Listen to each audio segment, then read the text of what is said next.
Running in a triathlon is quite different from in a normal running race. You're already fatigued having swum and cycled hard. Therefore, we're going to give you some tips of how to run well off the bike. When you're running, you want to be really aware of your running cadence. This is the number of times that your feet are hitting the ground per minute.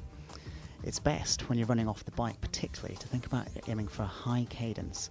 So you're moving your legs a little bit faster than normal, but using a slightly shorter stride.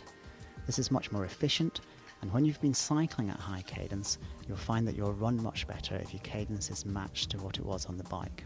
So typically you're looking at 90 to 95 revolutions per minute. That's the number of times that your right foot hits the ground in that minute. Another important point of running technique when you're coming off the bike is to think really carefully about having your hips high and forward.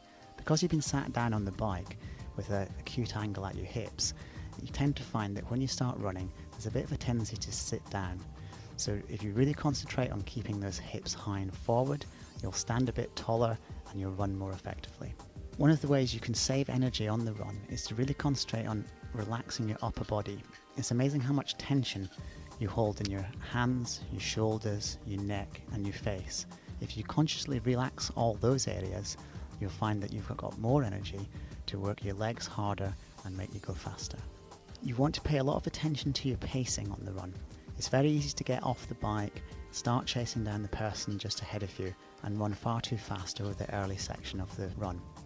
The trouble with that is that for all the time that you go faster early on in the run section, you'll get fatigued and you'll slow down even more in the latter stages.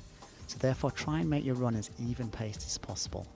A good tip is really to try and negative split it. Try to think about running the second half of the run faster than the first half. It doesn't need to be a very big change in pace over the second half. All you're trying to think of really is being a little bit stronger and able to bring the last part of the run home nice and comfortably.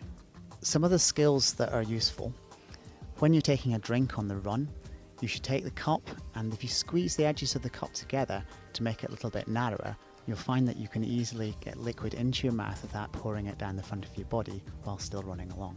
If conditions are particularly hot, you might find it useful to pour some water onto your body. However, do make sure that you've picked up some plain water and not a sticky sports drink.